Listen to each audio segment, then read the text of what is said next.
আচ্ছা, তোমার এফটিআই একজনের কলিগের আমাদের ক্লিপ আছে, তোমার बैचमेट मिथुन चक्रवर्ती जब पूजा कर खुद रूम में इंस्टीट्यूट में खाना पकाते थे क्योंकि he couldn't afford food from the mess, और मुझे पैसे मिलते थे, मैं 3 दिन में खत्म कर देता था। चौथे दिन से खाने के वांदे होते थे तो मैं मिथुन के पास जाता था, वो खुद ही खाना पकाता था। जब वो पूजा कर रहे होते थे, खाना उनका बेड के नीचे होता था, वो पूजा कर रहे हो और मैं उनका आधा खाना चुरा के खा के चला जाता था। उनको पता था हमेशा कि शक्ति आता है, खाना खाता है, लेकिन उनको ये एहसास होता था कि ये भूखा है और खाना खाता है तो खाने दो। कितनी मरतबा ऐसा हुआ है कि मुझे इतनी भूख लगी कि मैं उनका पूरा खाना खा गया, फिर भी उन्होंने कभी कंप्लेन नहीं किया। This is one side of Mithun Chakraborty with the world doesn't know. इस फिल्म इंडस्ट्री के अंदर अगर मैं किसी से डरता हूँ वो है मिथुन चक्रवर्ती, क्योंकि मेरी जिंदगी के अंदर कम से कम नहीं तो 20-25 ऐसे किस्से हुए हैं जो मिथुन चक्रवर्ती दादा ने उनको सॉल्व किया है।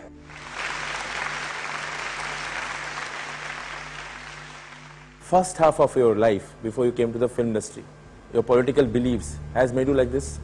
আজ আমি 16 বছর ফিল্ম ইন্ডাস্ট্রি লেবার ইউনিয়নের চেয়ারম্যান, আর আমার মেম্বার্স হলো আমার স্পট বয় ভাইরা, এই লাইটম্যান ভাইরা, আমার কার্পেন্টার ভাইরা, তারা হলো মেম্বার্স। যখন আমি দেখলাম এদের এত দুর্দশা, এদের কোনো ইজ্জত নেই, এদের কোনো রেসপেক্ট নেই, যে যেভাবে চায় এদের মধ্যে বিহেভ করে, পয়সার সময় মতো পায় না, তোমার প্রশ্নটা সেখানে ঠিক কেন? I have always fought for the truth, fought for the rights of the people. তো কোথায় যেন আমার মনে হলো কে I must stand by them. সেখান থেকে শুরু করলাম যাত্রা ওদের নিয়ে। খালি ওদের বললাম আমাকে বিশ্বাস করতে হবে। তখন ব্যাংকে ছিল 47,000 রুপিস, 47,000 টাকা, আর আজকে আমাদের ব্যাংক ব্যালেন্স 25 crores। একটা হাসপাতাল আছে, হ্যাঁ বলিনি। আচ্ছা বলো। 25 crores এর মধ্যে মেয়ের বিয়ের জন্য টাকা দেওয়া ইউনিয়ন দেয়।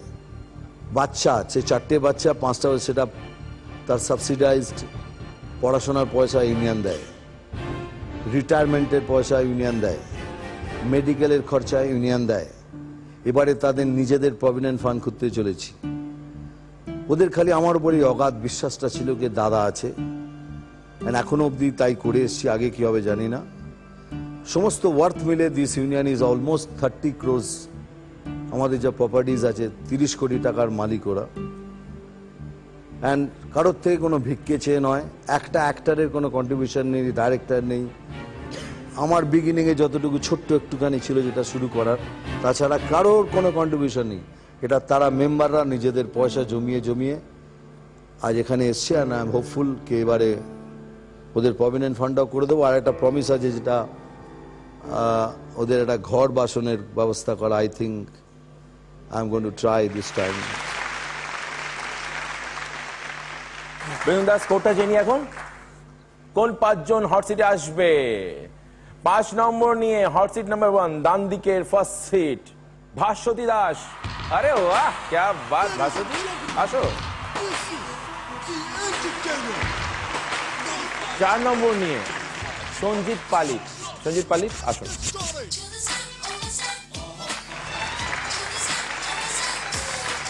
হট সিট নাম্বার 3 নম্বর নিয়ে আসছেন মৌসুমী সেনগুপ্ত। মৌসুমী দি আসুন।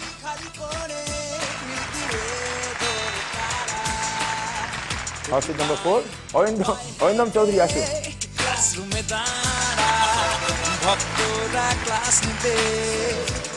কে আসবে লাস্টে, ছেলে না মেয়ে, কি মনে হয়? মহানিয়োগী, আসুন। তুমি কত বড় ফ্যান মিথুনদার? আমার যখন 3 বছর বয়স তখন থেকে আমি গুরুকে চিনতাম, মানে আমার দিদিরা ফ্যান ছিল। 3 বছরের মেমোরি থাকে নাকি? তুমি এটা আই সোয়্যার, আমি জানি না, আমার মা এখানে আছেন, আপনি তাও জানতে পারেন। when I was 3 years old তখন গুরুর এই ফিল্মটা বেরিয়েছিল, মুকদ্দর কা সিকান্দার। আর সরি, দ্যাট ওয়াজ কি রে, না টেনশনে ভুলে যাচ্ছি। গুরুকে প্রথমবার সামনে থেকে দেখছি। আর কোনো সময় আমি তোমার নাম ধরে, আই এম সরি, আমি আপনার নাম ধরে ডাকি না। তুমি বলো Thank you so much. I love you. I want to tell you today how much I am feeling honored যে আমি প্রথমবার আমি যাকে সবচেয়ে বেশি ভালোবাসি, আমার বাবা মার সমান যাকে ভাবি, আমি তার সামনে আজকে আসতে পেরেছি। I am thankful to Loknath বাবা যে আমি আজকে তোমাকে সামনে থেকে দেখতে পেয়েছি। আমার আর কিছু পাওয়ার নেই লাইফে। I got everything today. Great great. যখন ডিসকোরেন্সটা রিলিজ করেছিল, আমার দিদি আপনার খুব ফ্যান ছিল, শিলিগুড়ি থাকে। তা তখন আমার ঝুলপি কেটে, তখন আমি ক্লাস 1-এ পড়ি, আমার ঝুলপি কেটে তাই স্কুলে প্রচুর মার খেয়েছিলাম এর জন্য। তাই একজন দিদি দায়ী ছিল। আর পরবর্তীকালে যখন আমি আপনার একদম মানে আমার বাড়িতে তখন চিত্তহার হতো, বাড়িতে বলা থাকতো যে চিত্তহারে মিঠুনদার গান দিলে আমাকে ডাকবে, আর এমনি সময় ডাকবে না, আমি পড়বো। আর পরবর্তীকালে আমি যখন পরীক্ষা দিই, মাধ্যমিক উচ্চ মাধ্যমিক পরীক্ষা দিই, যখন ইংলিশে আসতো লেটার রাইটিং, তা আমি অলওয়েজ লেটার রাইটিংয়ে আপনাকে অ্যাড্রেস করতাম। ফ্রেন্ডস থাকলো, আপনার থাকতো, অন্য কোথাও থাকলে আপনার নামটা লিখতাম, কারণ আমি মনে করতাম আপনি আমাকে ভগবান, লাকি, আমি পরীক্ষা ভালো রেজাল্ট করবো। চিরকাল এটা মেনটেন করে এসেছি। Great great. আমি ফার্স্ট দেখেছিলাম ওনার ফিল্ম, খুব ছোট ছিলাম, হাম পাঁচ দেখে ওনার আমি বিশাল দুটো জিনিসের ফ্যান হই অভিনয় বাদ দিয়ে। এক হলো হাসি, একটা সিনে ছিল, there was suddenly he smiles and you know the hall brightens up. আর সেকেন্ড ওনার চোখ, আবির দিয়ে মাথায় লাগিয়ে একটা সিন ছিল, তো ওইটা দেখে ওনার খুব ফ্যান হই। কিন্তু আমি এখানে বলতে চাই, I am a bigger fan of Mithun Chakraborty the human being, because number one I think উনি যেটা নিজে বললেন, হি ইজ এক্সট্রিমলি অনেস্ট। মানে উনি যেটা ঠিক মনে করেন উনি সেটাই করেন, সেটা হয়তো আমাদের কাছে ভুল লাগতে পারে, এবং উনি অকপটে সব কথা স্বীকার করেন, in spite of being a celebrity which others don't. Number two, he is extremely confident, he still hasn't forgotten his roots, উনি ওনার ব্যাকগ্রাউন্ড ভুলে যাননি, in fact he is extremely proud of that still. অনেক ইন্টারভিউ দেখেছি, পড়েছি, আমি জানি।